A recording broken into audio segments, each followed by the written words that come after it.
మనకి మహిమ ఘనత ప్రభావం కలుగును గాక. మరి సాయంకాలం చేరువచ్చిన ప్రతి ఒక్కరికి ప్రభువైన యేసుక్రీస్తు నామములో శుభములు. ఒకసారి మనం నిలబడి ఉండగా రోమీయులకు రాసిన పత్రిక 16వ అధ్యాయం తెరుద్దాం. రోమీయులకు రాసిన పత్రిక 16వ అధ్యాయం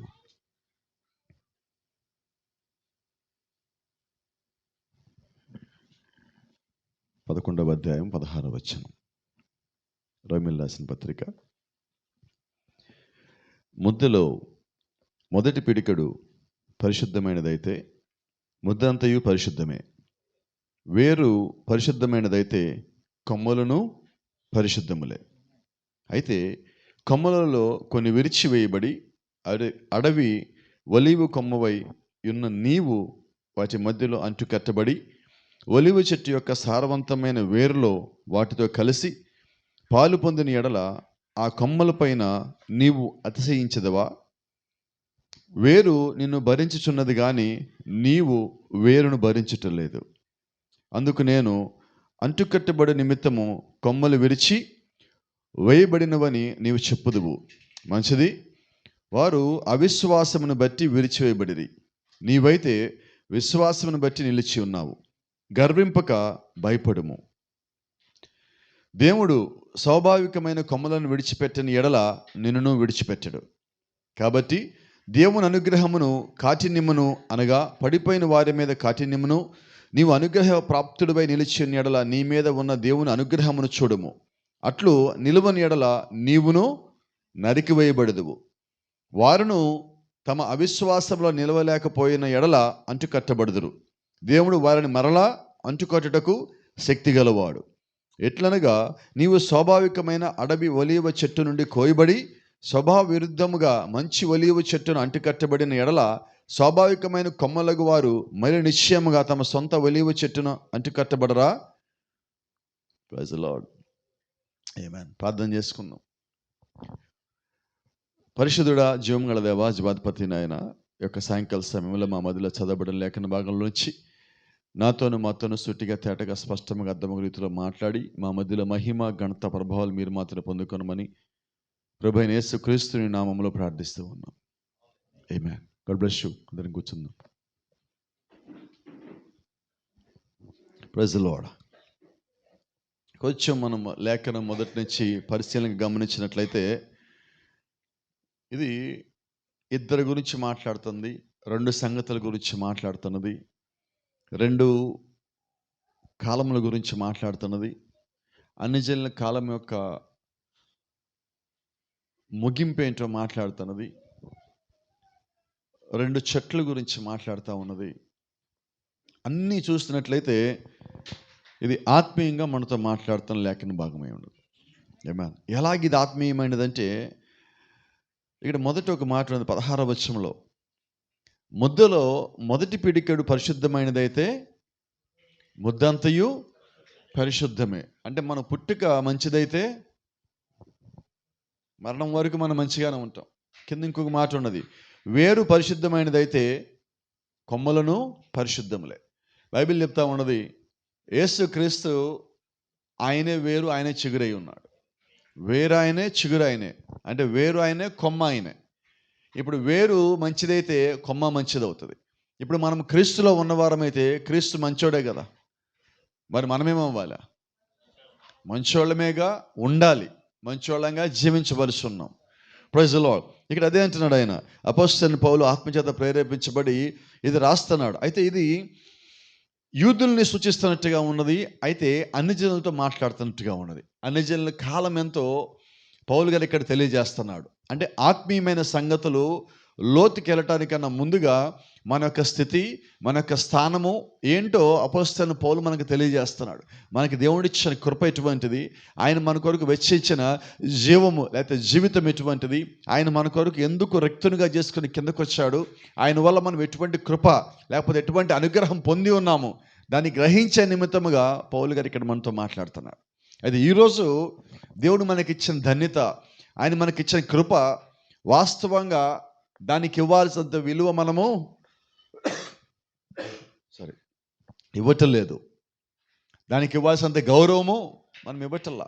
అందుకని ఇక్కడ పౌలు గారు కొన్ని సంగతులు మనకు తెలియచేస్తా మనతో మాట్లాడుతున్నాడు. ఆయన ఇచ్చిన ధన్యత మనం మర్చిపోవద్దు.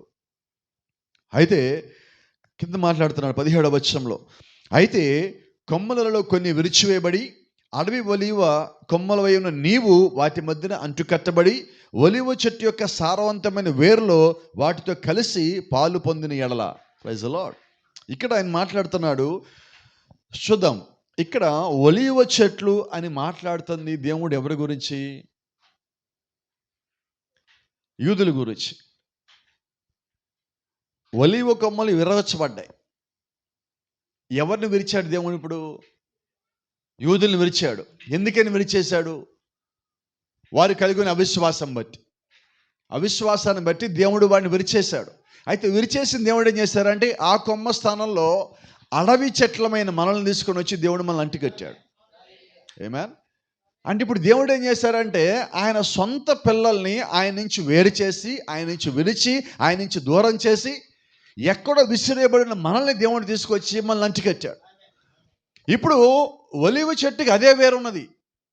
విరవబడిన కొమ్మేమో దూరంగా పడింది, దానిలో వేరు యొక్క సారం లేదు. ఇప్పుడు అది ఎప్పుడైతే విరిచేయబడిందో క్రీస్తు నుంచి దూరం అయిపోయినది. ఇప్పుడు అది క్రీస్తుని గుర్తించలేదు. ఒలీవ కొమ్మే పేరుకి, అయితే ఎండిపోయి ఉన్నది. కారణం ఏంటి? క్రీస్తు నుంచి విరిచేయబడి ఉన్నది. 15వ అధ్యాయము యోహాను సువార్తలో యేసుక్రీస్తు నేరుగానే పలుకుతా ఉన్నాడు ఒక మాట. ఆయన అంటున్నాడు, నాకు వేరుగా ఉండి మీరేమి చేయలేరు. నేను నిజమైన ద్రాక్షవల్లిని, మీరు నా కొమ్మలై ఉన్నారు. ఇప్పుడు ఆయన కొమ్మలు ఆయన నుంచి వేరు చేయబడితే, ఇప్పుడు ఆయన ద్రాక్షవల్లి, ఆయనలో ఉన్న కొమ్మలు యూదులై ఉన్నారు. ఇప్పుడు ఏమయ్యారు? వాళ్ళంతా విరిచేయబడ్డారు. ఇక్కడ ఒలివ చెట్టు గురించి మాట్లాడుతున్నారు. ఒలివ చెట్టు యూదులకి సాదృశ్యంగా ఉన్నది. ఆయనలో ఉన్న కొమ్మలు సరిగా లేని కారణం చేత, సరిగా ఫలింపని కారణం చేత, సరిగా విశ్వాసం కలిగి ఉండని కారణం చేత ఆయన సొంత కొమ్మల్ని విరిచి బయటపడేశాడు. ఇప్పుడు మనం ఎవరు? అడవి కొమ్మలం. మనం స్వాభావికమైన ఒలివ చెట్టు వారై ఉంటే మనము అడవి కొమ్మలమై ఉన్నాం. అడవి కొమ్మలు తెచ్చి దేవుడు అంటుకట్టాడు. ఇప్పుడు మనం సరిగా లేకపోతే, గట్టిగా చెప్పండి, సొంత కొమ్మల్ని విరిచేసిన దేవుడు సరిగా లేరని మనం ఇచ్చేయలేరా? ఆల్రెడీ విసిరేపడ్డవాళ్ళం మనం. కాబట్టి ఇప్పుడు తన సొంత కొమ్మలు విరిచి దేవుడు మనం తీసుకొచ్చి అక్కడ పెట్టాడంటే దేవుడు మన పట్ల కృప చూపించాడు. ఆమేన్. మనకి జీవం లేదు, మనకి దేవుడు లేడు, మనకి నిత్య జీవం లేదు, రాజ్యం లేదు, ఏమీ లేదు. ఈ స్థితిలో దేవుడు మనల్ని ప్రేమించి ఆయన కలిగి ఉన్న కొమ్మలు విరిచి, వారి కలిగి ఉన్న అవిశ్వాసం బట్టి దేవుడు వాడిని దూరపరిచి మనల్ని తీసుకొచ్చి అంటుకట్టినప్పుడు ఇప్పుడు మనము ఆ వేరులో ఉన్న సారం పొందుకుంటున్నాం, క్రీస్తులో ఉన్న సారం పొందుకుంటున్నాం, దేవుళ్ళలోంచి వాక్యం పొందుకుంటున్నాం, దేవుళ్ళలోంచి ఆత్మను పొందుకుంటున్నాం, దేవుళ్ళలోంచి శక్తిని పొందుకుంటున్నాం, ఆయన యొక్క రక్తంలోంచి స్వస్థత పొందుకుంటా ఉన్నాం. ఇన్ని దేవుడు ఆయన నుంచి మనకిచ్చాడు. ఇవన్నీ కూడా మనకి దేవుడి చేత ఉచితమైన కృపను బట్టి ఇవ్వబడ్డాయి. ఎంత గొప్ప ధన్యత, ఎంత గొప్ప జీవితం దేవుడు మనకిస్తే, ఈరోజు దేవుడికి ఇవ్వాల్సిన ఆధిక్యత మనం ఇస్తున్నామా? దేవుడికి ఇవ్వాల్సిన ప్రాముఖ్యత మనం ఇస్తున్నామంటే మనం ఎత్తుక్కొని చూసుకోవాల్సిన పరిస్థితి ఈ పుట్టకు కూడా. పరిపూర్ణమైన దేవుడు యొక్క చిత్తాలు అడుగులు మనం ముందుకెయ్యాలి అనడానికి ఇంకా మనం వెతుకులాడుతున్నాం. ఇంకా మనము దాని ఏమంటే గోజాడుతూనే ఉన్నాం. ఎటు పోతామో తెలియని ఒక స్థితిలో ఉన్నాము దేవుళ్ళో. ఆయన అన్నీ చేశాడు. ఆయనే ఎక్కడో ఉన్న మనం తెచ్చి ఆయనకి అంటుకట్టుకున్నాడు. ఇప్పుడు మనం ఎక్కడున్నామంటే క్రీస్తులో ఉన్నాం, దేవుళ్ళలో ఉన్నాం. దేవుళ్ళలో ఉన్న వారమైతే మనం ఎలాగుండాలంటే ఆ వేరు యొక్క సారం నుంచి మనము శక్తిని పొందుకున్న వారమైతే ఆ వేరు ఏ చెట్టు అయి ఉన్నదో లేదా ఏది అయితే దాన్ని పుట్టుకతో కలిగి ఉన్నదో అదే ఫలములు మనలోంచి కూడా రావాలిగా. అప్పుడు కదా మనం క్రీస్తులో భాగస్థులమైనట్లు అంటున్నా. అయితే కొమ్మలలో కొన్ని విరిచివేయబడి అడవి ఒలీవ కొమ్మ వేయున నీవు వాటి మధ్యన అంటుకట్టబడి, విరిచేయబడిన స్థానంలో దేవుని తెచ్చి మనల్ని పెట్టాడు. ఆ చెట్టు చూస్తే కొద్ది కాలం తర్వాత దాని వేరెవరికి తెలియదు. ఆ చెట్టు కొమ్మలు ఫలములను చూసి అదే చెట్టు అంటారు. కానీ వాస్తవంగా అది ఏదే చెట్టు ఉన్నది? ఒలీవ చెట్టు అయి ఉన్నది, ఒరిజినల్. అది ఆ ఒరిజినల్కి ఇప్పుడు అడవి చెట్లైన మనము, అడవి కొమ్మలమైన మనము విరిచేయబడి ఆయనకి అంటుకట్టబడ్డాం. అయితే ఆయన నుంచి విరిచేయబడిన కొమ్మలేమో పక్కన పడిపోయి జీవం కోల్పోయినాయి, శక్తిని కోల్పోయినాయి, ప్రభావం కోల్పోయినాయి, ఫలములు కోల్పోయినాయి. వీటన్నిటికీ దూరంగా ఉన్న మనము ఆయనకి అంటుకట్టబడ్డాక జీవం వచ్చింది, శక్తి వచ్చింది, ఫలములు వచ్చినాయి, అన్నీ వచ్చినాయి. ఎవరిని బట్టి? ఆ వేరులో ఉన్న సారమును బట్టి, క్రీస్తులో ఉన్న జీవాన్ని బట్టి. Praise the Lord. దేవుని నామానికి మహిమ కలుగును గాక. ఇప్పుడు అంటున్నాడు ఆయన, ఆ కొమ్మల పైన నీవు అతిశయించదవా? ఆ ఇరగొట్టిన కొమ్మలను బట్టి నువ్వు అతిశయపడతావా? మీరు ఇరిచేయబడ్డారు, మేము కట్టబడ్డాం అంటారా? చెప్పండి. చాలాసార్లు దేవుడు మనల్ని పైకి తీసుకొచ్చాడు. మనకన్నా ముందు గొప్పోళ్ళు ఉన్నారు, పెద్దోళ్ళు ఉన్నారు, జ్ఞానులు ఉన్నారు. ఇప్పుడు వాళ్ళు తగ్గిపోయి ఉండొచ్చు. వాళ్ళని బట్టి మనం గర్వపడదామా? వాళ్ళని బట్టి మనం అతిశయపడదామా? దేవుడు బైబిల్లో ఒక మాట చెప్పాడు, ఆయన జ్ఞానులకు వివేకులకు మరుగుపరిచి పసిబాలకి బయలుపరిచాడు. ఇప్పుడు ఆయన జ్ఞానులకు వివేకులకు మరుగుపరిచాడు కదా అని చెప్పి వాళ్ళ చూసి అతిశయపడదామా? మీకు తెలియలే, మాకు తెలిసిందని. ఆయన ఎందుకు పసిబాలకి బయలుపరిచారంటే వీళ్ళు అతిశయపడరు అని. ఇప్పుడు దేవుడు మనల్ని ఎందుకు అంటుకట్టాడు? అతిశయ పడమని. అతిశయపడచ్చా మనం ఇప్పుడు? ఇప్పుడు మనమేం చేయాలంటే ప్రార్థన, ప్రభువా నీ సొంత కుమారుల్ని, నీ సొంత జనాంగాన్ని, దేవుడు సంతానమని పిలువబడిన ఇశ్రాయేల్ని దూరంగా పెట్టి విడవబడిన మమ్మల్ని, దేవుడు లేక నిర్భాగ్యులుగాను దౌర్భాగ్యులుగాను తిరుగుతున్న మమ్మల్ని చేర్చుకొని వారి స్థానంలో మమ్మల్ని పెట్టున్నావు ప్రభువా అని. ఇప్పుడు దేవుడి పట్ల మనం ఎంత ధ్యానంగా ఉండాలి. వాస్తవంగా దేవాలయం దగ్గర ఇద్దరు ప్రార్థన చేస్తున్నారు. దేవాలయం లోపల ఒకడు ప్రార్థిస్తున్నాడు, దేవాలయం బయట ఒకడు ప్రార్థిస్తున్నాడు. దేవాలయం లోపల ప్రార్థించేవాడు ఎవడు? పరిసయ్యుడు. బయట ప్రార్థించేవాడు ఎవడు? సొంకరి. వీళ్ళిద్దరిలో మనం ఎక్కడున్నాం? చెప్పడే ఎవరు? ఇద్దరిలో ఎక్కడున్నాం మనం? ఏ స్థానం మనది? ప్రభు నేను వాళ్ళలాగా లేను కాబట్టి నేను సంతోషం అన్నావంటే నువ్వు అరిసేయబడుతున్నావు. కాబట్టి మన ప్రార్థన ఎలాగ ఉండాలా? ఆ శంకరు ఎలా చేస్తారంటే, నీ వైపు చూడటానికి కూడా నాకు ధన్యత లేదు, నీ ఆలయం వైపు చూడటానికి కూడా నేను సరిపోను. ఎట్లాగుంది ప్రార్థన అంటే? ఇప్పుడు మన ప్రార్థన ఎలాగ ఉండాలి? మన జీవితం ఎలాగ ఉండాలి అంటే, ప్రతి చోట మనం ఎంత కిందకి దిగాలో అంత కిందకి దిగినప్పుడు దేవుడు అంతకంతకు పైకి ఎక్కించే దేవుడై ఉన్నాడు.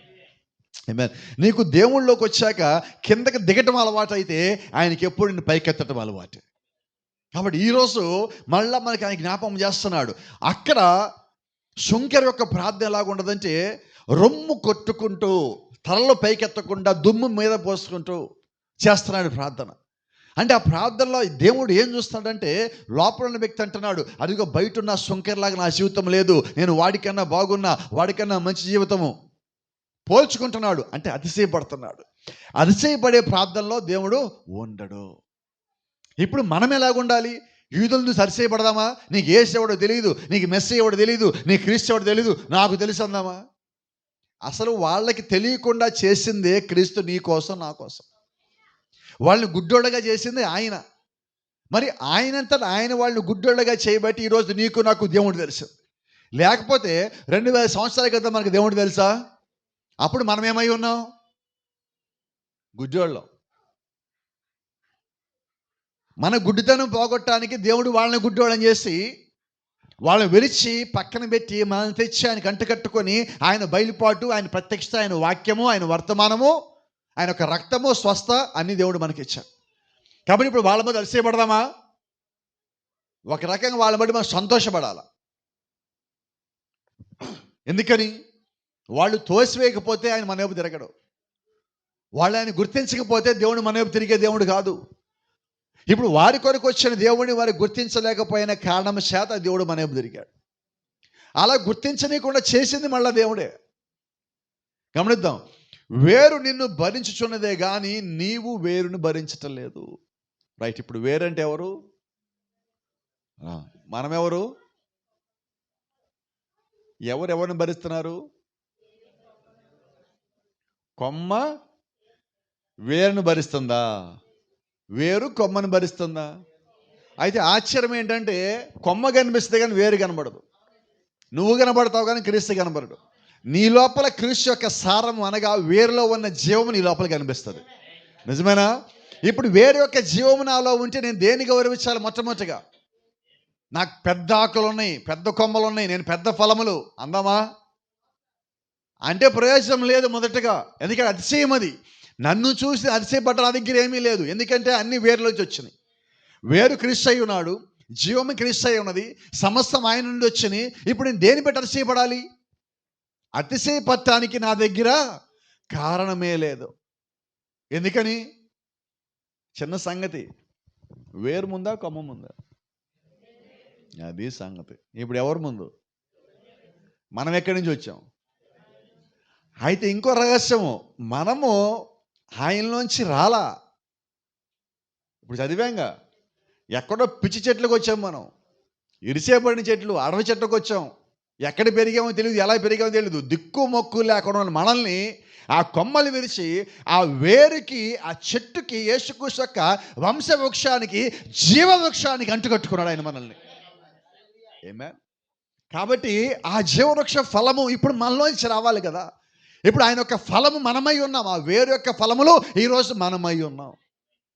ఇది ధన్యత. ఇది గర్వపడద్దు. నువ్వు క్రైస్తవుడు అయి ఉన్నావు అని ఎప్పుడు గర్వపడద్దు. నువ్వు క్రైస్తవుడు అయి ఉన్నందుకు దీనుడు అయి ఉండాలి.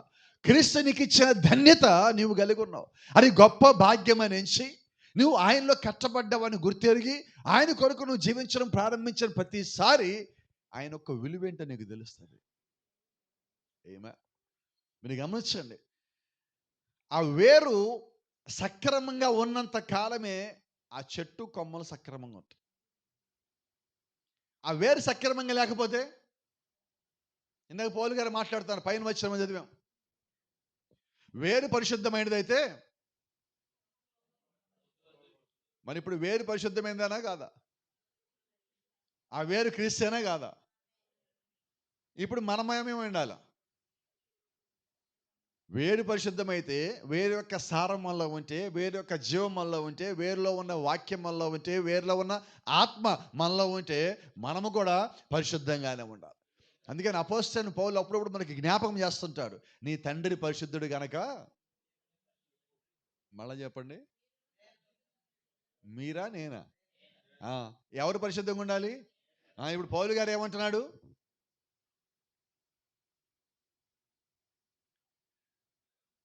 ఇంట్లో మన పిల్లలు ఉన్నారు, నువ్వు పొద్దున్న లేచి ఇల్లంతా తుడువమ్మా అని చెప్పాం. అమ్మాయి లేచి రోజు తుడుస్తూ ఉన్నది. ఇప్పుడు అమ్మాయికి తుడుస్తున్నా కూడా రోజు చెప్తాం మళ్ళా? చెప్పండి, ఎప్పుడు చెప్తాం? అంతేనా? మరి ఇప్పుడు పౌలు గారు ఏం చెప్పాడు? నీ తండ్రి పరిశుద్ధుడు గనక పరిశుద్ధుడిగా ఉండండి అంటే అర్థం ఏంటి? ఉండట్లా. కాబట్టి ఆయన మనల్ని ఇప్పుడు ప్రేమించి గద్దించాడు. ఇప్పుడు సరి చేసుకోవాల్సింది ఎవరు? నేను. ఖచ్చితంగా నేనే. నాకు తగిలిందంటే ఆ వాక్యం నేను సరిచేయబడాలి. ఈరోజు ఆ స్థితిలోకి మనం రావాల్సి ఉన్నాం. అటువంటి స్థితిలో మనం ఉన్నప్పుడు అప్పుడు మనము ఆ వేరు యొక్క విలువేంటో గ్రహించిన వారం అవుతాం. Praise the Lord. కింద అక్కడ ఉంది, అందుకు నేను అంటు కట్టబడి నిమిత్తము కొమ్మలు విరిచివేయబడినవని నీవు చెప్పుదువు. ఇప్పుడు మనకున్న అతిశయం ఏంటి? నన్ను అంటుకట్టడానికి దేవుడు వాళ్ళని ఎరగొట్టాడు, అంతేనా? ఇప్పుడు ఇది మనకి గర్వం తీసుకొస్తాం తెలియకుండా. ఇప్పుడు మనము ఒక పదవిలోకి రావాలి అంటే దానికన్నా ముందున్న వ్యక్తి అక్కడి నుంచి వెళ్ళిపోతే మనం పదవిలోకి వస్తాం, అంతేనా? ఇప్పుడు మన పదవిలోకి రావాలంటే ఆ వ్యక్తి అక్కడి నుంచి తీసేయబడాలి, అప్పుడు మనం అక్కడికి వెళ్ళాం. ఇప్పుడు మనం గర్వపడదామా? నా వల్ల నువ్వు తీసేయబడ్డావు అంటే ఎలాగుంటుంది? బైబిల్లో ఉన్నది మీకు అందరూ తెలుసు, ఎస్తేరు వస్తి, అహశ్వేరోషు రాజు. ఇప్పుడు రాజు యొక్క భార్య స్థానంలోకి వస్తి రావాలి. ఇప్పుడు ఎస్తేరు వచ్చి ఏమనాలి? నా కోసం నేను తీసేశాడు తెలుసా అంటే ఎలాగుంటుంది? అంటదా అసలు ఎస్తేరు? ఎస్తేరు గుణము లక్షణం ఎలాగున్నది? ఆమె చూడగానే హేగి అన్నాడు, బా ఎంత దీనురాలు, మా రాజుగారికి భార్య అయితే బాగుండు. ఆమె అడుగులు పెడుతున్నప్పుడు, ఆమె చేస్తున్న, ఆమె నడుస్తున్న నడక, ఆమె యొక్క పద్ధతి, ఆమె తీరు చూడగానే అందరూ ఏమనుకున్నారంటే ఈమె రాణి అయితే బాగుండు. అంటే ఆమె అప్పటికే ఆ స్థానంలోకి వచ్చి ఉన్నది. మరి ఈరోజు మనం కూడా దేవుడు మన అహశ్వరేశ్వరాజు ఎవరు? ప్రభువైన యేసుక్రీస్తు అయి ఉన్నాడు. ఆయన యొక్క శరీరం అనే సంఘం అనే వధువు స్థానంలో దేవుడు మనల్ని పెట్టున్నాడు. మరి మనల్ని చూసినప్పుడు కూడా ఏమనిపించాలి? ఆ హదస్స అనగా ఎస్తేరును చూసినప్పుడు ఏమనిపించిందో మనల్ని చూసినప్పుడు కూడా అలాగే అనిపించాలి కదా. ఈరోజు అంత దీనత్వము, అంత తగ్గింపు, అంత ప్రేమ, మనం అంత వాక్యానుసారమైన జీవితం జీవిస్తూ ఉన్నప్పుడు మనల్ని చూసి ఇతరులు కూడా ఏమనుకోవాలి? క్రైస్తవులు అంటే వీళ్ళు, సంఘం అంటే వీళ్ళు, ప్రార్థన అంటే వీళ్ళు, ఐక్యమత్యం అంటే వీళ్ళు, వీళ్ళ దగ్గర నుంచి మనం నేర్చుకోవాలి అన్నట్టుగా మనం జీవించాలి బయట ఈరోజు. ఏమన్నా అంటే ఎటువంటి కొమ్మలం మనం ఇప్పుడు? క్రీస్తుకి అంటు కట్టబడిన కొమ్మలమై ఉన్నాం. హదస్స ఎక్కడి నుంచి వచ్చింది? ఎక్కడి నుంచి వచ్చిందో తెలియదు. ఎలా పెరిగినది? అనాథ, ఏ ఒక్కరు లేరు. ఇప్పుడు విరిచేబడే కొమ్మలు మనం ఎక్కడున్నాము? అడవుల్లో. అనాథలం, దౌర్భాగ్యులం, దిక్కుమాలిన వాళ్ళం, దిక్కులేని వాళ్ళం, తెలియని వాళ్ళం, ఎలా ఉన్నామో ఎలా పెరిగామో దేవుడు తెలియకుండా పెరిగిన వాళ్ళమ్మ. మనకు తెలిసిందల్లా మొక్కాం. చెట్టు మొక్కాం, పుట్ట మొక్కాం, గట్టు మొక్కాం, కొమ్మ మొక్కాం, ఏం దొరికింది దాన్ని మొక్కేసాం. అన్ని మనుషులు తయారు చేసిన మొత్తం మొక్కేసుకుంటూ వచ్చాం. అయితే దేవుడు మనల్ని ఏం చేశారంటే మనల్ని అక్కడి నుంచి ఎరక్కొట్టి, ఆ ఆచార వృక్షంలోంచి ఎరక్కొట్టి, లోకమనే వృక్షంలోంచి ఎరక్కొట్టి, నీ పాత పద్ధతుల వృక్షంలోంచి ఎరక్కొట్టి, నీ సంప్రదాయాల్లోంచి ఎరక్కొట్టి, దాంట్లోంచి ఇరిచి ఆయనకి నంటు కట్టుకున్నాడు. Praise the Lord. అంటే ఇప్పుడు నిన్ను అక్కడి నుంచి విరిచాడంటే దాని యొక్క అర్థం ఏంటో తెలుసా? వాటిల్లోంచి దేవుడు నిన్ను లేకుండా చేశాడు. Praise the Lord. ఇప్పుడు నేను విరవబడ్డాను అంటే అర్థం ఏంటి? విరవబడ్డ తర్వాత నా జీవితం ఎలా ఉండాలంటే పాతవి నా లోపల ఉండద్దు, లోకల్లో ఉన్నవి నా లోపల ఉండటానికి వీల్లేదు. కారణం ఏంటంటే దాంట్లోంచి విరిచేయబడి క్రీస్తుకి అంటుకట్టబడ్డా, అంటే వాక్యానికి అంటుకట్టబడ్డా. ఇంకో సంగతి, అది ఏ వృక్షం అంటే క్రీస్తు అనేది జీవవృక్షమై ఉన్నది. పరలోక వృక్షానికి ఈరోజు మనం అంటుకట్టబడ్డాం. అవునా? మీకు సంగతి తెలుసా అండి? అంటుకట్టబడ్డప్పుడు ఎలా కడతాం? అంటు కట్టడం అంటే కొద్దిగా పొలం పనికి వాళ్ళకైతే బాగా తెలుసు. ఎవరు చెప్పరా ఈ పూట? ఫస్ట్ దానికున్న కొమ్మని ఇరగ్గొడతాం, ఈ కొమ్మని తీసుకొని దానికి పెడతాం, ఆ తర్వాత రెండింటికి కట్టు కడతాం ఇట్లా. ఇప్పుడు దీనిలో ఉన్నది, ఈ కొమ్మలో ఉన్నది, చెట్టు నుంచి వచ్చిన కొమ్మలో ఉన్నది, ఈ కొత్తగా తీసుకొచ్చిన దాంట్లో ఉన్న పచ్చి ఏదైతే ఉన్న సారము ఒకదానికి ఒకటి జతపరిచి దీనికి కట్టబడుతుంది. Praise the lord. అయితే మీరు గమనించలేదో, ఈ అంటు కట్టబడగానే ఇటు పక్కన తీసుకొచ్చిన కొమ్మ ఏదైతే ఉండదో ఎమ్మటే అది దీనిలో కలవలేదు, కొద్దిగా టైం పడుతుంది. ఎందుకని? దీని స్వభావం వేరు, దీని స్వభావం వేరు.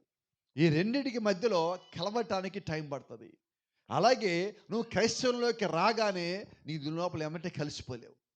అయితే నువ్వు నిజంగా అంటుకట్టబడిందేగా నిజమైతే కొద్ది కాలం పడుతుంది. ఆ కాలం తర్వాత నువ్వు అంటుకట్టబడతావు. మీరు గమనించలేదు, అంటుకట్టబడిన తర్వాత ఈ వేర్లోంచి వచ్చిన సారం తీసుకొని ఈ కొమ్మ ఈ చెట్టులో ఉన్న భాగము రెండు కలిసిపోయిన తర్వాత దానికి కట్టిన ఈ తాడు ఏదైతే ఉన్నదో ఈ చెట్టు ఎదుగుతూ ఉండగా ఆ తాడు తెగిపోతుంది. ఆ తాడు తెగిపోయినా ఈ కొమ్మ పడిపోలా. కారణం ఏంటంటే ఈ కొమ్మ చెట్టు రెండు ఒకటైపోయింది. అవునా? ఏంటి అంటు కట్టడం అంటే? ఇప్పుడు అంటు కట్టింది దేనికి? ఈ రెండు ఒక్కటవటానికి. ఇప్పుడు దేవుడు మనల్ని ఇరక్కొట్టి తీసుకొచ్చి కలిపింది దేనికి? ఎవరితో? దేవుడు ఎవరితో అంటుకట్టాడు? దేవుడు ఆయనతో మనల్ని అంటుకట్టాడు. ఎందుకు అంటుకట్టాడు? మనం ఆయనలో కలిసిపోవాలని. Praise the Lord. అంటే ఇంతకీ దేవుడు మనల్ని అంటికట్టిన ఉద్దేశం ఏంటంటే విరిచేయబడిన మనము, ఎక్కడో ఉన్న మనము, అన్ని జనులుగా పిలువబడిన మనము, దేవుళ్ళు లేని మనము, కొమ్మలకి గొట్టలకి పుట్టలకి కొండలకి అన్నిటికీ మొక్కిన మనము, ఆకాశంలో కనిపించే అన్నిటికీ మొక్కాం, భూమి మీద అన్నిటికీ మొక్కాం, సముద్రం అన్నిటికీ మొక్కాం. వాటన్నిటిలోంచి దేవుడిని విరిచి ఆయనకి మనం తీసుకెళ్ళి కట్టుకున్న కారణం ఏంటంటే నీవు ఆయన సొత్తు అని చెప్పటం, నీవు ఆయనలో భాగమని చెప్పటం, నీవు ఆయన ఒక్కటేనని చెప్పటం. Praise the Lord. ఎటువంటి ధన్యత దేవుడు మనకిచ్చాడు ఈరోజు. ఏమాత్రం విలువ, ఏమాత్రం గౌరవము లేని మనల్ని దేవుడు తీసుకొచ్చి ఆయనతో పాటు కలుపుకున్నాడు. అంటే నిజంగా ఆయన ప్రేమను మనం ఏమని చెప్పాలా? ఆయన ప్రేమ గురించి మనం ఏం మాట్లాడితే పదాలు సరిపోతాయి. Praise the lord.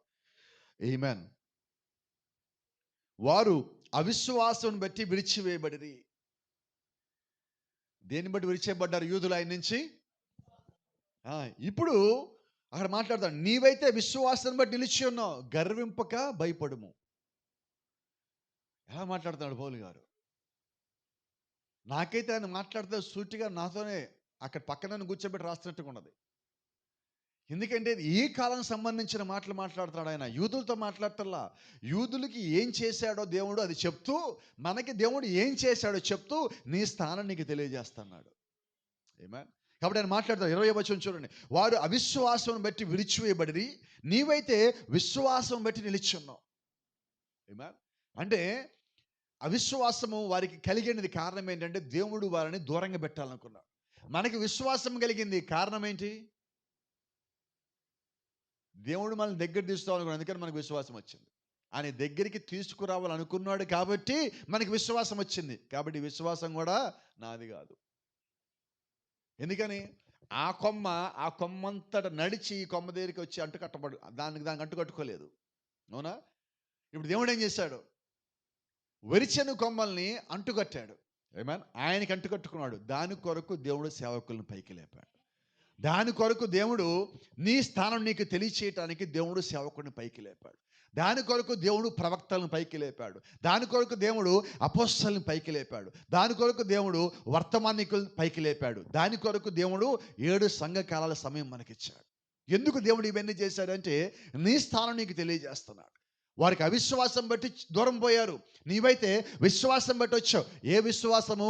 యేసుక్రీస్తు ఒక్కడే దేవుడు అన్న విశ్వాసం. ఆమేన్.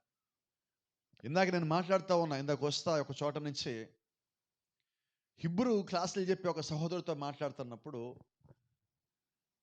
ఆయనకి రబ్బీలతో మాట్లాడతాడు. ఆయన హిబ్రూ భాషలో వాళ్ళతో మాట్లాడుతూ ఉంటాడు. ఆయనతో మాట్లాడుతుంటే ఆయన చెప్తున్నాడు, వాళ్ళు మెస్సయ్యని అంగీకరించట్లేదండి అంటున్నాడు. ఎందుకు అంగీకరించట్లేదు? నేను ఈరోజు ఈ సబ్జెక్ట్ మాట్లాడుతున్నా ఆయనకు తెలియదు. ఆయన ఆ టాపిక్ తీసుకొచ్చి నాతో మాట్లాడుతూ ఉన్నాడు. పాత నిబంధనలోనే దేవుడు ఇదిగో నేనే కుమారుడిగా వస్తానని చెప్తున్నాడు, వాళ్ళు దాన్ని గుర్తించట్లేదు. ఆయన హిబ్రూలో ఉన్న కొన్ని అక్షరాల గురించి విడదీసి చెప్తా ఉన్నప్పుడు అక్కడే మెస్సయ్య గురించి, అక్కడే కుమారుని గురించి, అక్కడే ఆత్మ గురించి ఆయన మాట్లాడే సంగతులు ఆయన ఒక్కొక్క అక్షరాన్ని విడదీసి చెప్తా ఉన్నప్పుడు మాకు డిస్కషన్ నడుస్తూ ఉన్నది. ఆ డిస్కషన్లో చెప్తా, ఇదిగో రబ్బీలు ఎలాగంటున్నారు, మెస్సయ్య ఆయన ఇలాగ నాలాగా ఒక మనిషి అంతే అంటున్నారు. అయితే ఆశ్చర్యం ఏంటంటే బైబిల్ చెప్పిన ప్రకారంగా, అపోస్తలుడైన పౌలు మనకు చెప్పిన దాని ప్రకారంగా, లేఖనము మనకి సెలవిస్తున్న దాని ప్రకారంగా అన్ని జనుల కాలము సంపూర్ణమగు వరకు ఇజ్రాయెలుకు కొంత మటుకు కఠిన మనసు అనుగ్రహించబడిను. అన్ని జనుల కాలం అంటే మన కాలం పూర్తయ్యేంత వరకు వారికి కఠిన మనసు అనగా గుడ్డితనం ఇవ్వబడింది. ఎప్పటి వరకు? మన కాలం పూర్తయ్యేంత వరకు, మన సమయం పూర్తి అవ్వాలి. మన సమయం పూర్తయ్యేంత వరకు వారికి ఇప్పుడు దేనిలో ఉన్నారు? గుడ్డితనంలో ఉన్నారు. వారికి గుడ్డితనం ఇచ్చింది ఎవరు? దేవుడు. గుడ్డితనం ఇవ్వటం అంటే దేవుడి నుంచి వారిని దూరం పెట్టడం. ఇది ఇప్పుడు దేవుడి నుంచి వారిని దూరం పెట్టాడు కాబట్టి వాళ్ళు ఏమై ఉన్నారు? గుడ్డి వాళ్ళై ఉన్నారు. ఇప్పుడు ఎక్కడో ఉన్న మనల్ని, అంటే గుడ్డితనంలో ఉన్న మనల్ని, ఆ గుడ్డితనాన్ని దేవుడు విరిచి ఆయనకి అంటుకట్టుకున్నాడు. అంటే మనకున్న గుడ్డితనం పోయింది. కాబట్టి ఇప్పుడు మనం మొక్కుతామా? విగ్రహాలకి మొక్కుతామా? చెప్పట్లేదు, మీరు ఎవరు సమాధానం చెప్పండి. మొక్కుతామా? కొండలకి, చెట్లకి, రాళ్ళకి, చెక్కలకి? ఇప్పుడు చెప్పండి, మరియం బొమ్మకి, శిలువకి? నువ్వు దేనికి మొక్కినా క్రైస్తవుడు కావు.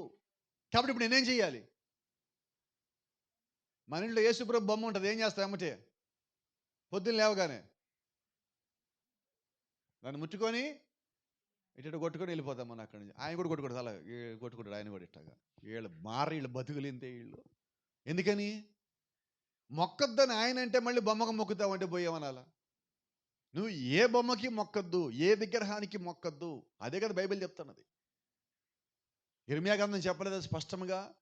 నువ్వు చెక్కతో చేసిన వాటికేను, రాతితో చేసిన వాటికేను, దేంతో చేసిన వాటికైనా నువ్వు మొక్కటానికి లేదు.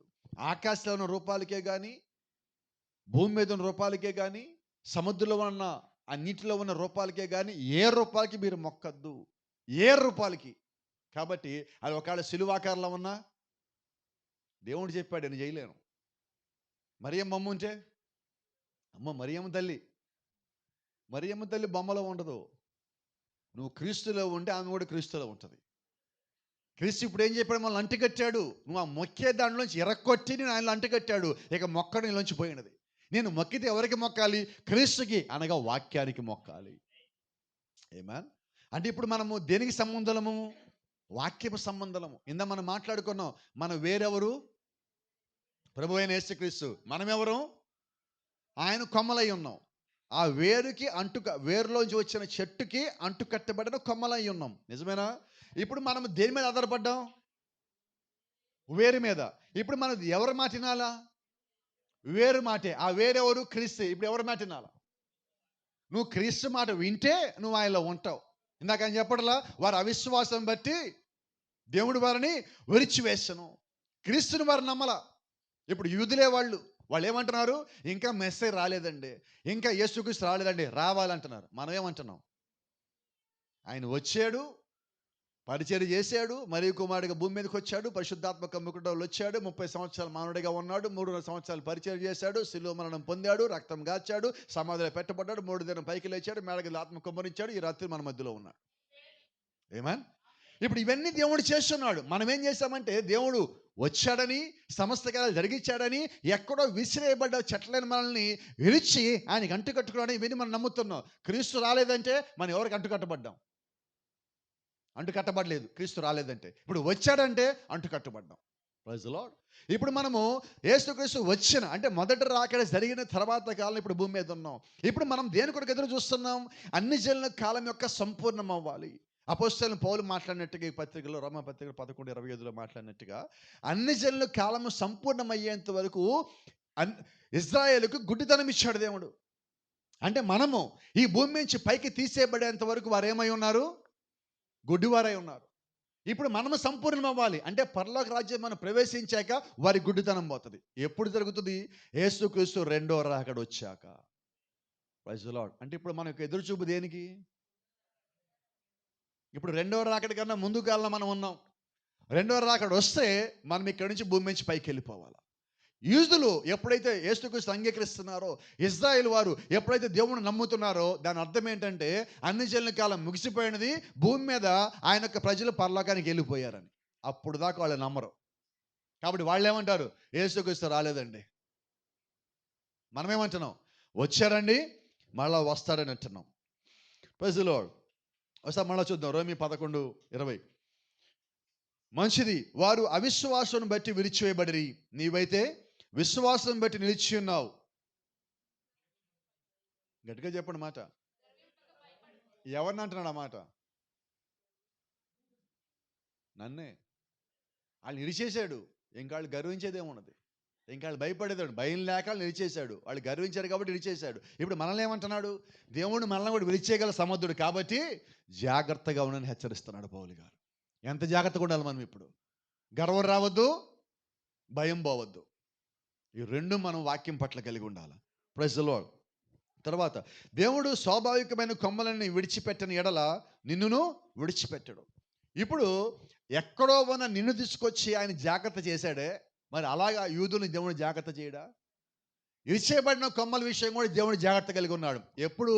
అవి మళ్ళా విశ్వాసం కలిగి ఉన్నప్పుడు, మళ్ళా వాళ్ళు దేవుడి తిరిగినప్పుడు. 22వ వచనం. కాబట్టి దేవుని అనుగ్రహమును కాఠిన్యమును, అనగా పడిపోయిన వారి మీద కాఠిన్యమును, నీవు అనుగ్రహ ప్రాప్తివై నిలిచిన ఎడల నీ మీద ఉన్న దేవుని అనుగ్రహమును చూడుము. ఇదేంటిది? ఆయన ఒకరి మీద కాఠిన్యం చూపిస్తున్నాడు, ఇంకొకరి మీద అనుగ్రహం చూపిస్తున్నాడు. ఇప్పుడు పడిపోయిన మన మీద అనుగ్రహం చూపించాడు. నిజమేనా? వాళ్ళు అవిశ్వాసులు కాబట్టి దేవుడు వారి మీద కాఠిన్యం చూపించాడు. అయితే ఇప్పుడు వారి స్థితి ఏంటి? విరిచేయబడి పడిపోయి ఉన్నారు. మనం ఒకప్పుడు దూరంగా ఎక్కడో ఉన్నాం. దేవుడు మన మీద అనుగ్రహం చూపించాడు.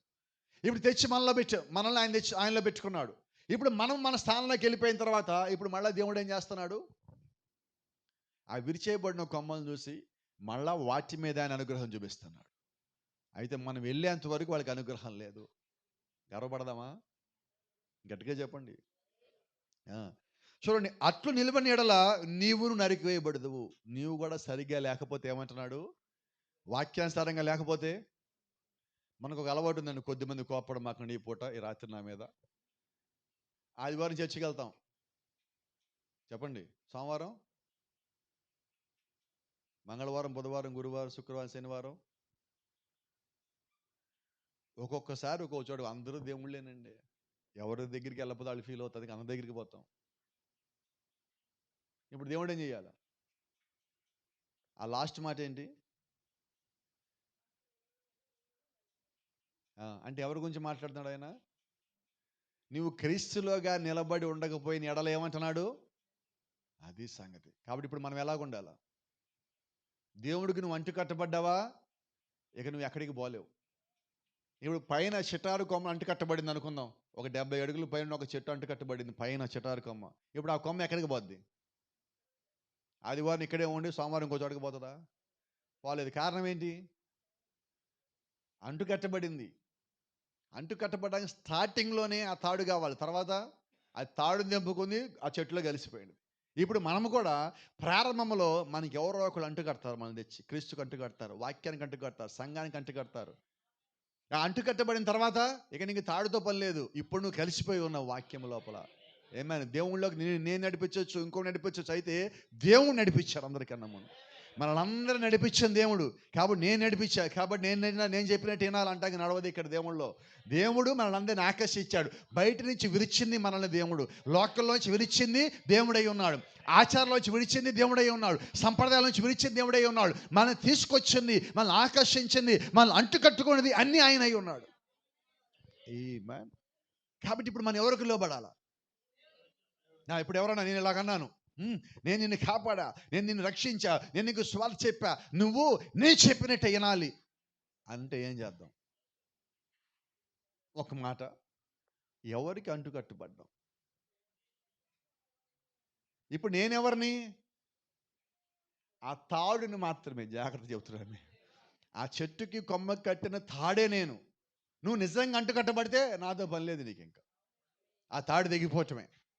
కాబట్టి ఇక మనకి దానికి ప్రభావం లేదు. కారణం ఏంటంటే నువ్వు క్రీస్తులు కలిసిపోయావు.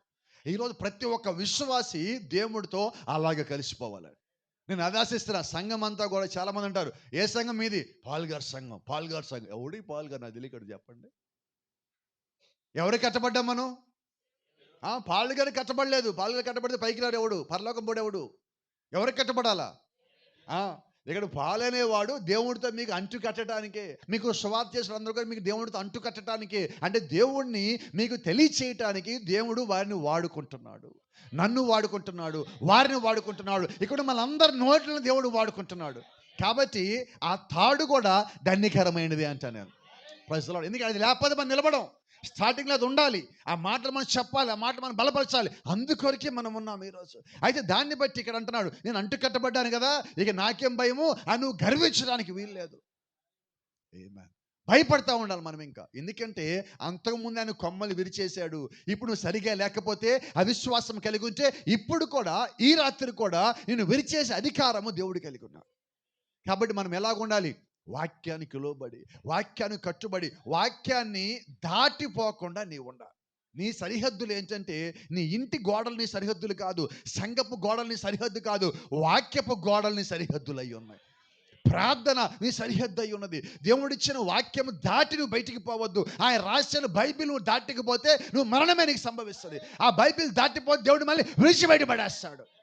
క్రీస్తులో నీవు ఉన్నంత వరకు నీవు బలవంతుడివై ఉన్నావు. ఆయనకి అంటు కట్టబడినంత కాలము నీవు శక్తిమంతుడివై ఉన్నావు. ఆ శక్తి, ఆ బలము నీది కాదు, అది క్రీస్తులోదై ఉన్నది. నువ్వు పొందుకున్న జీవము ఆ వేరులోదై ఉన్నది. ఆ వేరు క్రీస్తు అయి ఉన్నాడు. ఆమేన్. పోయిన వారం మన వర్తమానం పేరు చెప్పగల, శుక్రవారం.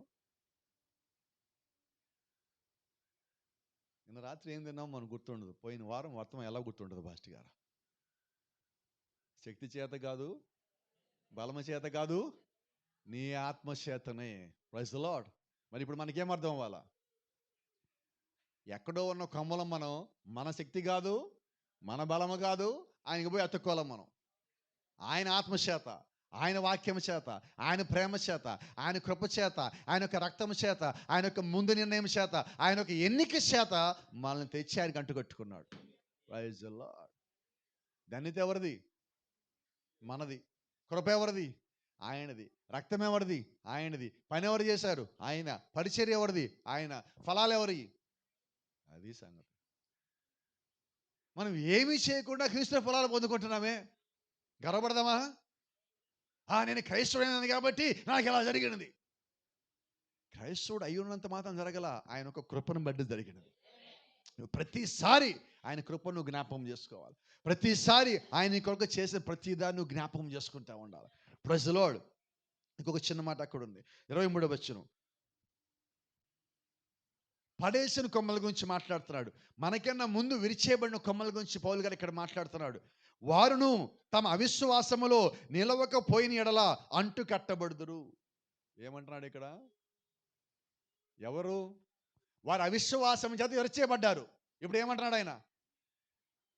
ఆ అవిశ్వాసం వాళ్ళు నిలబడలేకపోయిన ఎడల మళ్ళీ అంటు కట్టబడతారు. అవిశ్వాసం నిలబడలేకపోవడం అంటే ఏంటి? అది పౌలు గారు రివర్స్లో మాట్లాడుతున్నారు ఇక్కడ. విశ్వాసం నిలబడకపోతే అవిశ్వాసంలో పడతారు. అవిశ్వాసం నిలబడలేకపోవటం అంటే విశ్వాసంలోకి. అంటే విరిచేయబడిన వాళ్ళు మళ్ళా అంటుకట్టబడుదురు. అంటే వాళ్ళు తిరిగి విశ్వాసం పొందుకుంటే మళ్ళా క్రీస్తులో అంటుకట్టబడుదురు. అంటే మన కాలం అయిపోయిన తర్వాత యూదులు మళ్ళా క్రీస్తులోకి వస్తారని పౌలు గారు సెలవిస్తున్నారు ఇక్కడ. ఏమైనా అంటే దేవుని విడిచిపెట్టాడా? దూరంగా ఉన్న మనల్ని విడిచిపెట్టలా, విడిచిపడేసిన వాళ్ళని విడిచిపెట్టలా. అంటే ఇప్పుడు దేవుడు ఎవరిని విడిచిపెట్టాడు? అది సంగతి.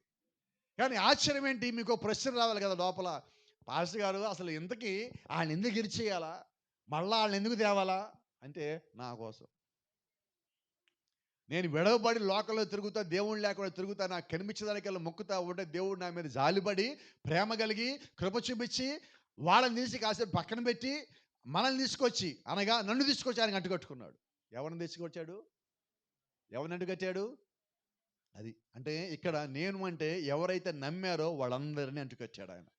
ప్రైజ్ ది లార్డ్ అని అంటున్నాడు ఇక్కడ. చూడండి, వారును తమ అవిశ్వాసాలు నిలవకపోయిన ఎడల అంటు కట్టబడుదురు. దేవుడు వారిని మరలా అంటుకట్టుటకు, ప్రైజ్ ది లార్డ్, మనల్ని అంటుకట్టడానికి శక్తి కలిగిన దేవుడు వాళ్ళని అంటుకట్టడానికి శక్తి కలిగి లేడా?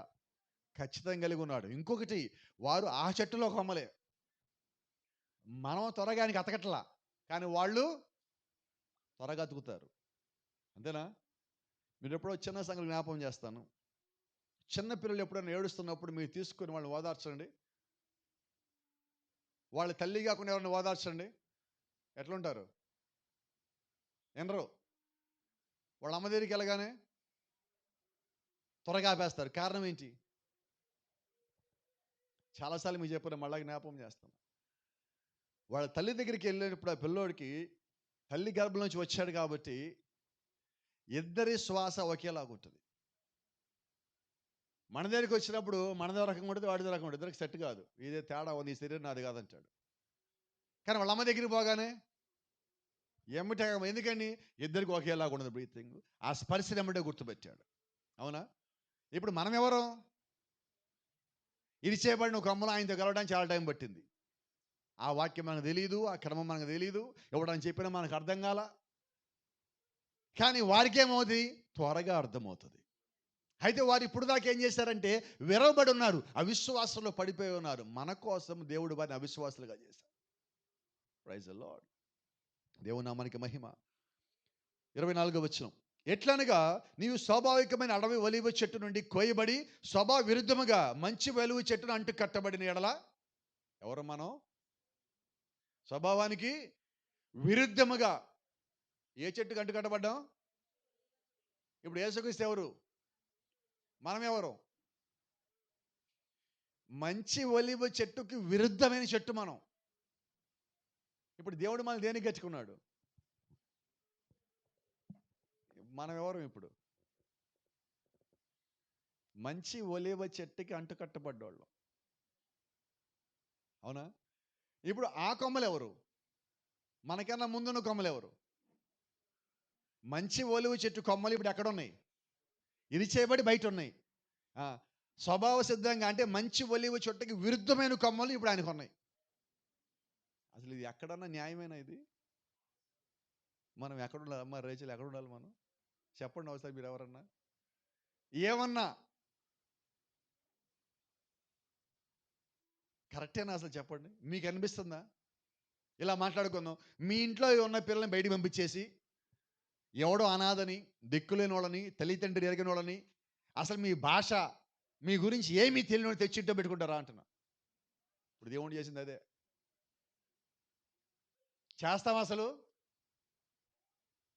ఒకవేళ మన ఇంట్లో ఎవరైనా పిల్లల్ని తెచ్చి పెట్టుకున్నా ఫస్ట్ మన పిల్లలకి ఇస్తాం ప్రాధాన్యత, తర్వాత నువ్వు అంటాం. వాళ్ళని తక్కువేం చేయం, వాళ్ళకి కూడా చూస్తాం, కానీ ఫస్ట్ మా పిల్లలు, తర్వాత నువ్వు అంటాం. నిజమేనా? మరి ఇప్పుడు ఆయన ఏమంటున్నాడు?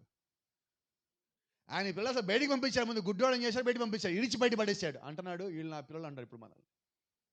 నువ్వు నా కుమార్తె, నా కుమారుడు అంటున్నాడు.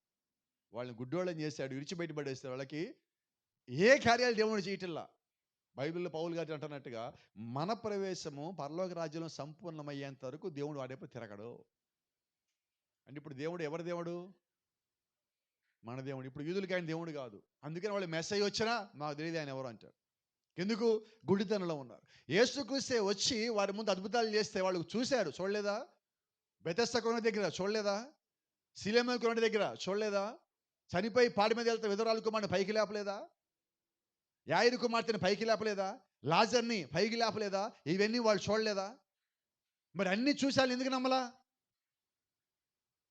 ఆశ్చర్యం ఏంటంటే క్రీస్తు వచ్చినప్పుడు నమ్మటం కాదు, క్రీస్తు వచ్చినప్పుడు వాళ్ళు నమ్మకుండా ఉండటానికి దేవుడు ముందే వాళ్ళని గుడ్డోళ్ళని చేశాడు. సిలువే పట్టడానికన్నా ముందే వాళ్ళని గుడ్డోళ్ళని చేయాలా, అప్పుడే వాళ్ళు క్రీస్తుని గుర్తించక సిలువయ్యాల. ఆ సిలువ వేసిన తిరిగి లేచిన దగ్గర నుంచి ఆయన నీకు నాకు దేవుడై ఉన్నాడు. Praise the Lord. ఒక చిన్న మాట మళ్ళా గుర్తు చేస్తాను, గతంలోది మీకు చాలా మందికి మనకు ఒక సంఘటన తెలియదు. ఇప్పుడు కూడా మనం అంటాం యేసుకు సిలువ వేసిన రోజున ఏమంటాం? ఏ వారం? ఏమంటాం వారాన్ని? Good Friday. ఎవరికి సిలువ వేసిన రోజు? యేసుక్రీస్తుకు సిలువ వేసిన రోజు నువ్వు గుడ్ అంటున్నావేంటి అసలు? అది మంచి శుక్రవారమా నీకు? నీ దేవుడికి సిలువ వేస్తే అది ఏ రోజు అనాలి? గుడ్డా బ్యాడా? మరి ఏ వారం అనాలా? మరి ఏమంటున్నావు మనం ఇప్పుడు? ఎందుకు అంటున్నావు? తెలియదు మనకి, అందరూ అన్నారు, మనం కూడా పోలేమంటున్నాం. అంతేనా?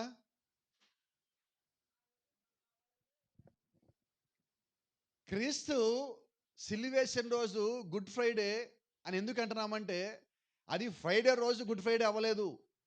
యేసుక్రీస్తు ఒక మాట ఇచ్చాడు. ఏంటంటే ఆ మాట, నన్ను తీసుకెళ్ళి చంపి పాతి పెడితే మూడో దినం లేస్తానన్నాడు. ఆయన ఆదివారం ఉదయం లేచాక ఈ శుక్రవారము శుభ శుక్రవారంగా మారింది. ఎందుకని? ఆయన వాగ్దానం ఇచ్చాడు, చనిపోయాడు, మన పాపాలు తీసేశాడు, అలాగే ఆయన చనిపోయి ఉండలా, మళ్ళీ తిరిగి లేచాడు, కాబట్టి ఇది మంచి శుక్రవారంగా మారింది. ఆమేన్. కాబట్టి ఇప్పుడు ఆయన మంచి దేవుడు. మన పాపాలు తీసేసిన రోజు మంచి శుక్రవారం. Praise the Lord. ఇప్పుడు మనం ఆయనకి అంటుకట్టబడి ఉన్నాం. ఆ దినమున ఏ దినం అంటుకట్టబడ్డాం? శుక్రవారం రోజు అంటుకట్టబడ్డాం. కాబట్టి మనకి అది మంచి శుక్రవారమే కదా? ఎప్పుడు? ఆ రోజు అంటుకట్టబడ్డాం. ఆ రోజు నుంచి ఈ రోజు వరకు మనం ఆయన కొమ్మలై ఉన్నాం. కానీ సమస్య ఏంటంటే మీరు మాత్రమే సమాధానం చెప్పాల్సిన ఒక ప్రశ్న ఇక్కడ మిగిలిపోయినది. ఆయనకి అంటుకట్టబడ్డాక మనలోంచి ఏ ఫలాలు రావాలి, ఏం వస్తున్నాయి?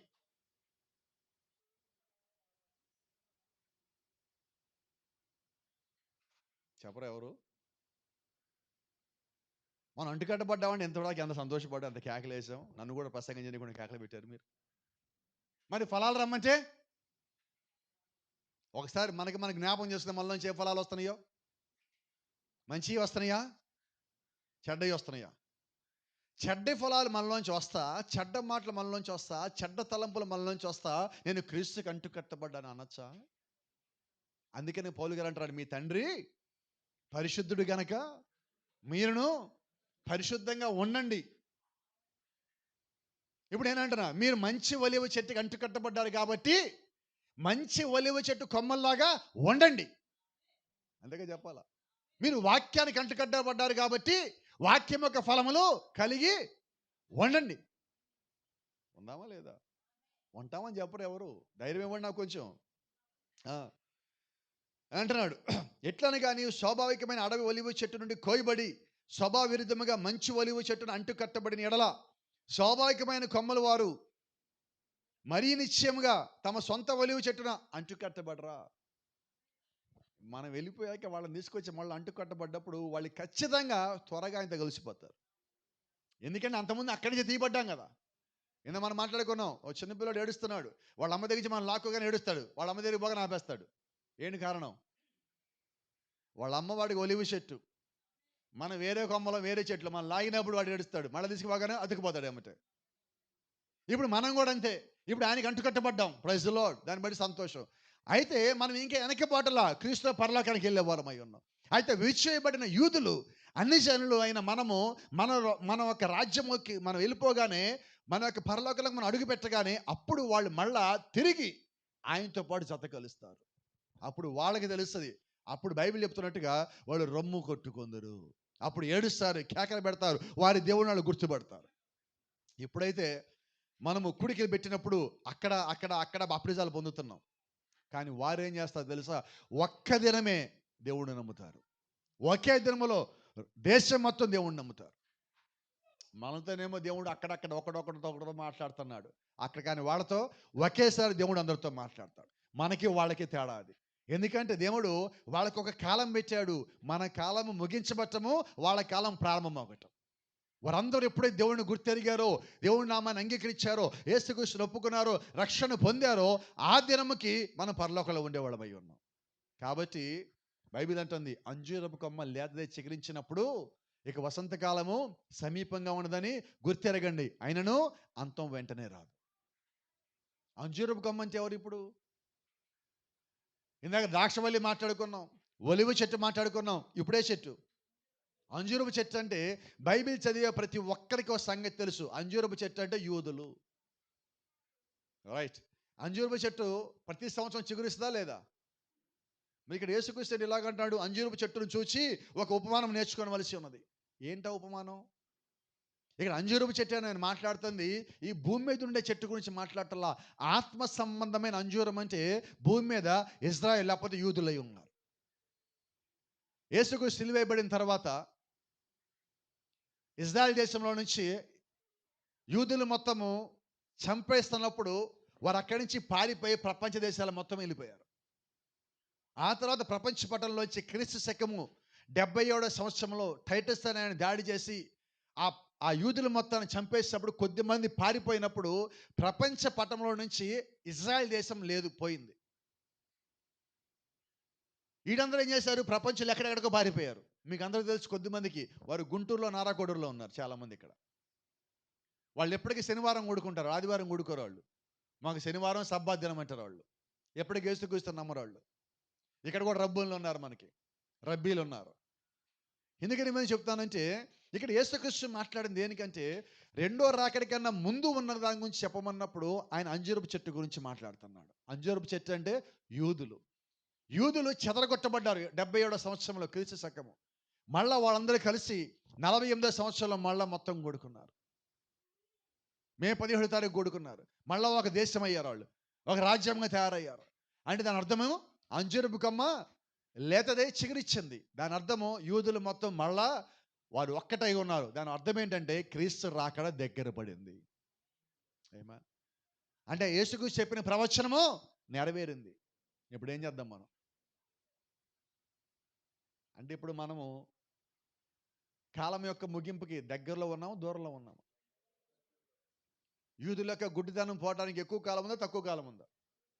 మనం పరలోక రాజ్యాలకు పోవడానికి ఎక్కువ కాలం ఉంది, తక్కువ కాలం ఉందా? మళ్ళీ మనం మార్చుకోవడానికి కాలం ఎక్కువ ఉంది, తక్కువ ఉండదా? మనం దేవుడి వైపు తిరగడానికి మన సమయం ఎంత ఉన్నది? చాలా కొద్ది సమయం ఉన్నది. ఈ కొద్ది సమయంలో మనం ఏం చేద్దాం?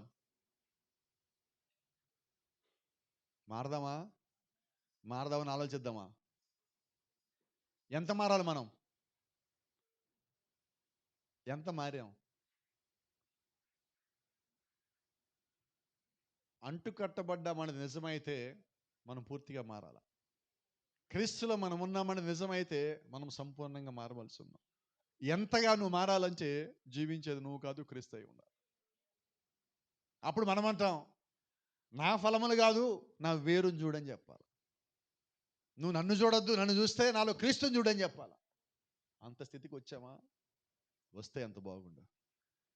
ఇప్పుడు పౌలు గారు వచ్చి ఒకవేళ మనతో మాట్లాడితే, ఇదిగో నీ తండ్రి పరిశుద్ధులు గనక మీరు పరిశుద్ధులుగా ఉండండి అంటే, అప్పుడు మనం ఏమంటాం? ఏ పౌలు గారు, నువ్వు ఆ మాట రాశావు, దానికి మేము లోబడ్డాము, కట్టుబడ్డాము, మేము పరిశుద్ధంగా జీవిస్తున్నాము, మాలో ఇంకా తప్పులుంటే మాకు చూపించి మేము సరి చేసుకుంటామని చెప్పాలి. ఇప్పుడు నిజంగా అంతగా మనం మాట్లాడే స్థితిలో ఉన్నామా? నాలో తప్పేం లేదయ్యా, ఏమినుంటే చెప్పు అనే స్థితిలో ఉన్నాం మనం. అది సంగతి. అంటే మన ఇళ్ళు ఉన్నాయి ఇప్పుడు. నేను ఎప్పుడు చెప్తా, మనం బయటికి మాట్లాడేంత మంచోళ్ళం కాదు మనం. నాలో అసలైన వాడు లోపల ఉంటాడు, వాడు వేరే. నాలోనే కదా అందరిలో ఉంటాడు, లేడా? కోపం వస్తే ఏమంటాం మనం అప్పుడప్పుడు? నా కోపం వస్తే అది అది నిజం, నువ్వు మంచివి కాదు అసలు. ఏమంటావు కోపం వస్తే? అది నిజమైందండి. అంటే ఏంటి? నువ్వు కోపం రాకపోతే? కోపం ఉంటే అది. ఇప్పుడు మంచిది కానిది మంచిదేంది ఇద్దరిలో రెండు ఒకళ్ళలోనే ఉంటుందా? ఉండదు కదా. యేసుకు చెప్పలేదు ఒక మాట, ఒకే గుంటలో నుంచి మంచినీరు చెడ్డ నీరు రాదు. చెడ్డ నీరు వచ్చిందంటే మంచినీరు లేదని. మనము ఇంకా కోపం కలిగి, ఇంకా లోకం కలిగి, ఇంకా లోకం యొక్క ఫలములు కలిగి, ఇంకా మనం లోకస్తుల్లాగా జీవిస్తూ ఉంటే దేవుడు అంటారు, మీరు నాకు అంటు కట్టబడ్డారు కానీ మీరు విశ్వాసం లేరు కాబట్టి మిమ్మల్ని చెప్పండి వినబడేలాగా నాకు అంతా విన్నారు కదా, ఏం చేస్తానంటున్నాడు? విరిచిపడేస్తానంటున్నాడు. ఇలా చదవలేదా వాక్యం మనం? కాబట్టి ఈరోజు మనం ఎంత జాగ్రత్తగా ఉండాలి? చాలా జాగ్రత్తగా ఉండాలి. ప్రతి దాని విషయంలో నువ్వు బైబిల్ ముందు పెట్టుకోవాలి. దేవుడు నాతో మాట్లాడాడు, ఏమైనా మాట్లాడిని బైబిల్ ప్రకారంగా చూడు ముందు. దేవుడు నాకు ఈ పని చెప్పాడు, చెప్పని అయినా బైబిల్ ప్రకారంగా చూడు. బైబిల్ ప్రకారంగా ఉంటే అప్పుడు చెప్పింది దేవుడు నీకు చెప్పింది కరెక్ట్. నాకు దేవుడు చెప్పాను ఊహించుకొని అది బైబిల్లో లేకపోతే అది తప్పు అయి ఉన్నది. కాబట్టి నాకు ఏం చెప్పినా అది బైబిల్లోంచే దేవుడు చెప్తాడు. బైబిల్ ప్రకారంగానే దేవుడు నాకు పని అప్పచెప్తాడు. బైబిల్ ప్రకారంగానే దేవుడు నన్ను పిలుస్తాడు. ఎందుకంటే ముందు ఆయన చెప్పిన అన్నీ బైబిల్లో రాసేసి పెట్టాడు దేవుడు. ఆయన రాసిన దాన్నే నీ జీవితంలో నా జీవితంలో జరిగిస్తాడు. కాబట్టి ఇప్పుడు దేవుడు తీర్పు తీర్చినా ఈ బైబిల్లో రాసిన వాక్య ప్రకారంగా తీర్పు తీరుస్తాడు. ఈ వాక్యానుసారంగా నేను ఉన్నప్పుడు యోహాను సువార్త 3వ అధ్యాయంలో అంటున్నాడు ఆయన, నువ్వు అద్వితీయ కుమార నామమును అంగీకరించున్నావు కాబట్టి నీకు తీర్పు తీర్చబడదు. అంగీకరించకపోతే తీర్పు తీర్చబడింది. ఇక్కడ చూద్దాం చూడండి, యోహాను సువార్త 3వ అధ్యాయము